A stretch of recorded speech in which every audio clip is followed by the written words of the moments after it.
Hi, everyone, and welcome to take 2 of episode 15 of the Greenhouse Ensemble's Quarantine Soiree on Zoom.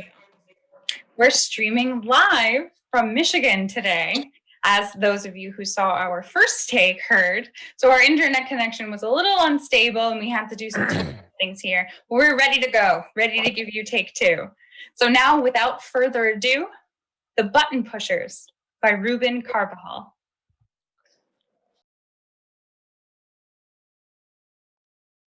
You want coffee? I'm so rude. Do I want coffee? No. Or maybe tea. Would you prefer tea? Sure. Hi, one second. Nothing. Dana really hates when I bring in salesmen. I'm not selling anything. Last time I bought a set of indestructible steak knives. Now, where the heck does Dana keep the chai? I'm not a salesman. Oh, sorry, we don't have chai. Chocolate milk? But I'm not. Cool. What is this, a button or something? Don't. Sorry.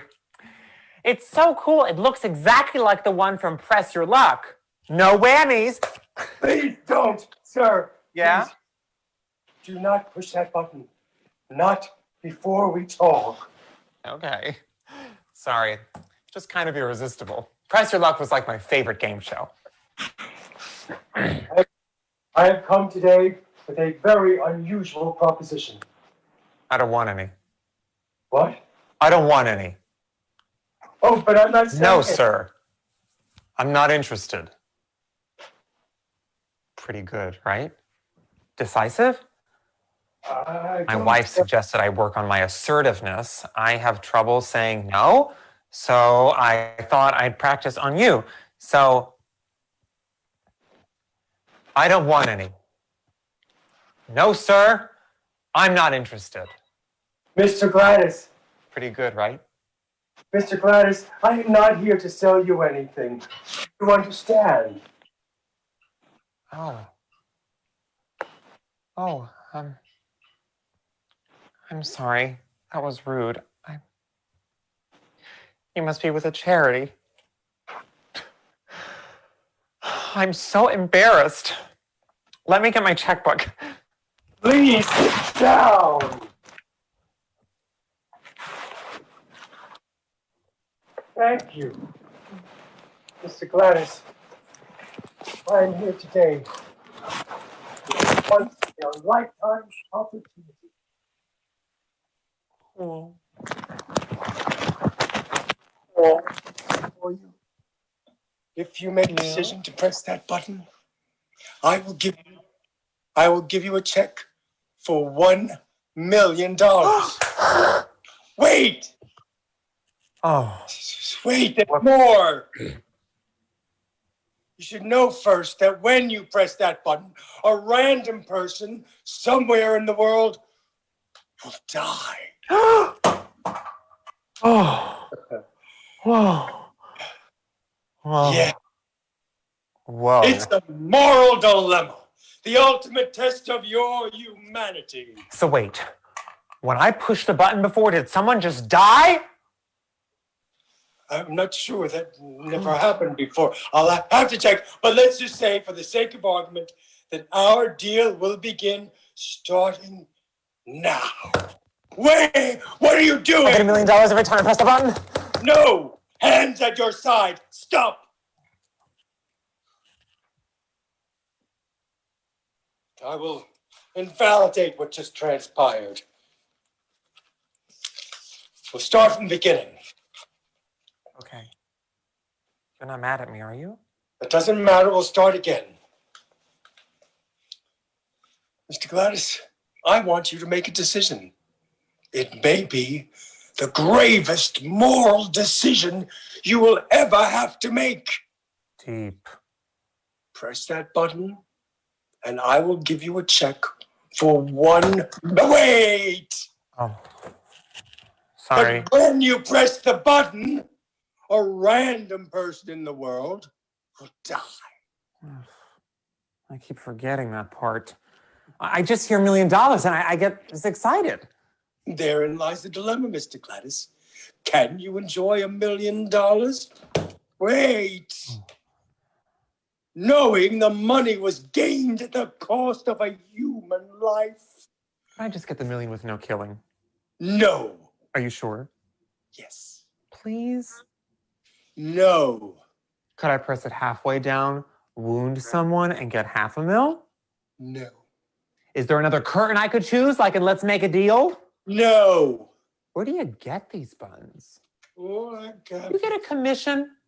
No. Is it tax-free? Yes. Will I hear the person die? Oh, because that would be creepy. Will he die of natural causes, like later? They'll die now. Do you like your job? What? Are you a Mormon?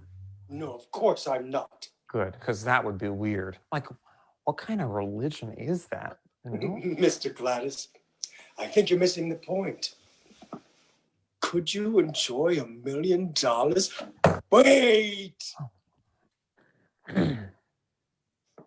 Could you enjoy wealth knowing that you are a murderer? But when you put it like that, it sounds kind of heavy. You know? Yeah. Yes, it's a conundrum of the highest order. Human life is sacred. Or is it? Does self-preservation usurp our moral considerations? Can we live in luxury knowing we have done the unforgivable? This is at the heart of the decision I place before you. Would you make it 10 million? No, 1. 5. 1. Because, you know, $1 million is a lot, but not like that much. If you made it 10 million, I'll bet more people would be more The interested. offer is 1 million. Okay. Okay. Do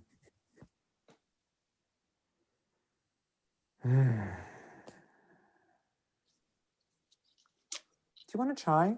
No, I don't want to try. I want you to make a decision. See, my wife warned me about people like you. I do not appreciate your brand of high-pressure salesmanship. It's rude and unprofessional, and I'm not comfortable with it.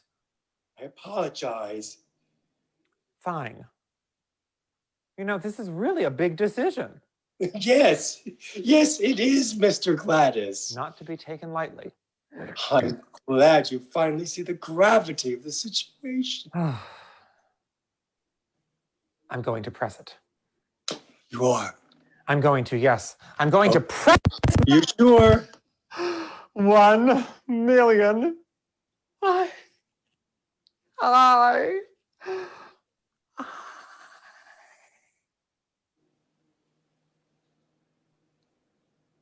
No. Oh, this is crazy. I need help. I'm going to phone a friend. What? I haven't used any of my lifelines. I still have the 50-50, skip a question. This isn't Who Wants to Be a Millionaire. Okay. Jeez. Dana! Oh, I'm such a goof. My wife's the rational one. I'm going to ask her 1 second. Dana! Yeah? Dana, could you come down here, please? What is it? I need to know if I should kill someone. You shouldn't. That would be wrong. I know, but it's more complicated than that. Fine.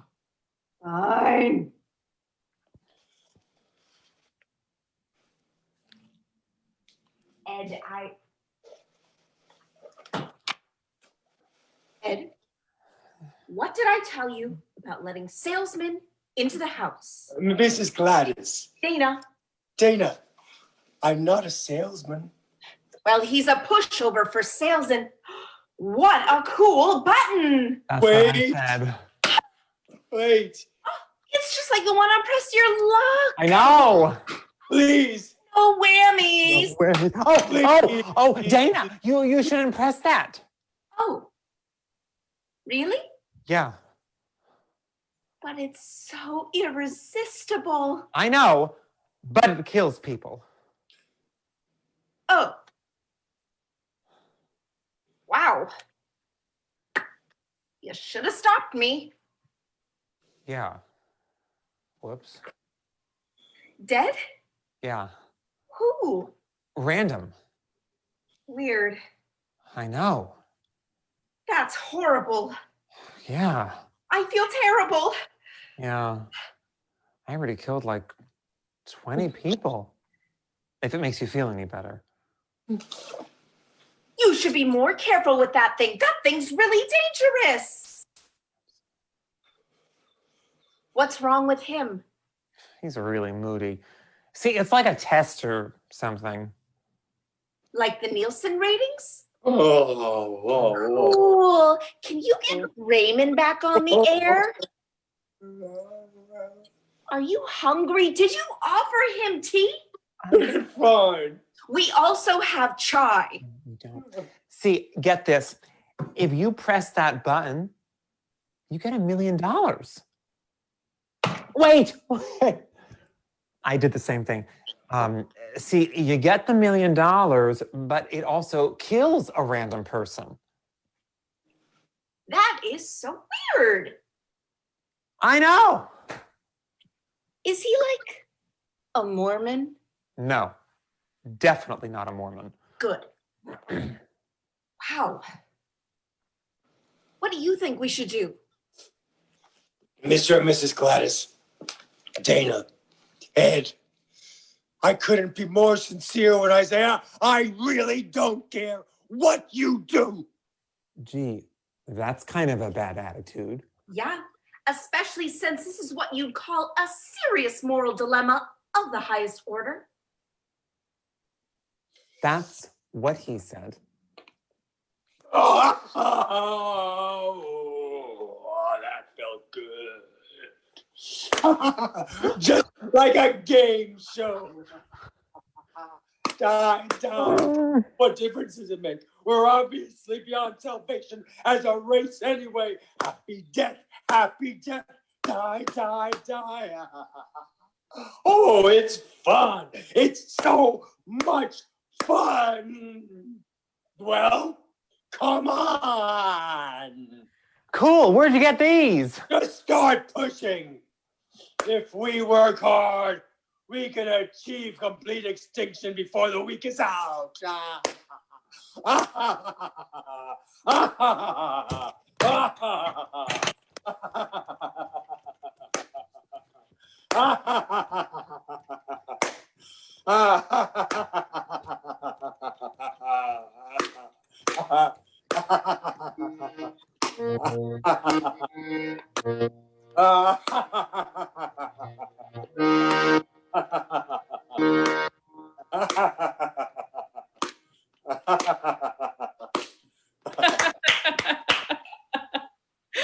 Great job, guys. That was wonderful. Let's have Bronwen and Ruben come out here too. Thank you, guys. I just want to say a big thank you to our cast who sort of jumped right back in and did a second run so that we could get this live stream for everybody. So thank you guys for putting in that extra effort for us. It was really, really wonderful work too. So I'm glad that we get to share it with everybody. So now it's time for one of my favorite parts of the show is when we all get to kind of hang out and talk together afterwards. So tonight I wanted to talk a little bit about impulse control because none of these characters in this play are able to exercise any sort of impulse control, especially by the end. I mean, even Mr. X is kind of losing it with being able to control himself. So I was wondering if you guys would share, what has it been like for you during the pandemic and the quarantine period and having to deal with impulse control? Because I feel like that's something that we've all had to really be practicing a lot lately. Well, with so many things closed, it's hard. It's a little easier than usual.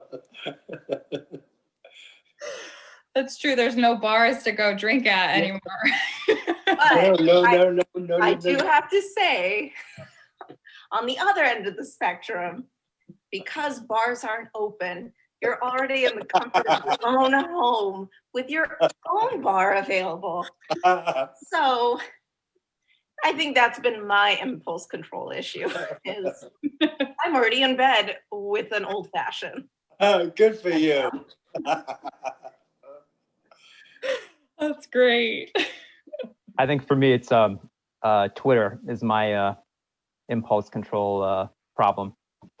it's so easy to get kind of caught online, and I think I'm spending more time online than in real life, it seems like.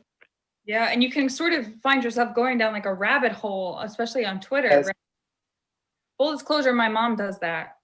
I'm gonna be in trouble for sharing that. I'm sure she's watching, but I find that a lot of people are doing that, Ruben, really getting either lost or in the Facebook comment section too. Yeah, I have to put my phone away in like a drawer and not open the drawer. How about you, Thomas or Bronwen? What do you guys think? Well, I tell my brother that he can't buy ice cream because he has more impulse control than I do, so I don't want it in the house. Otherwise. He can control himself and you're the victim to the ice cream. Yes, so I don't want any desserts in the house. Otherwise, I'm just going to eat them. That's what they're for. How are we going to get through these hard times without ice cream? I couldn't do it. How about you, Bronwen? Probably similar to Ruben, spending a lot of time on the computer, working on the computer.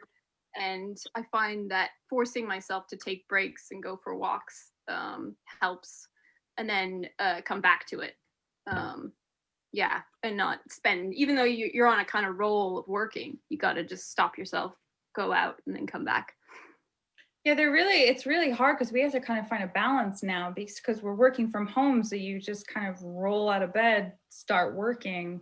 And then because before you at least had like, you went to the coffee shop and then you got on the train and then there was all of that stuff. And you had that kind of like interaction with the outside world. And I feel like it's so easy to be like, wow, I've been in the house for 2 days now, especially when it's cold, right? Oh, yeah. Yeah. And I mean, Bronwen, you're in Canada, so it's cold, right? Yeah, it's really cold. Yeah. It's easier to go out when it was the summer, but now it's getting very cold. Yeah.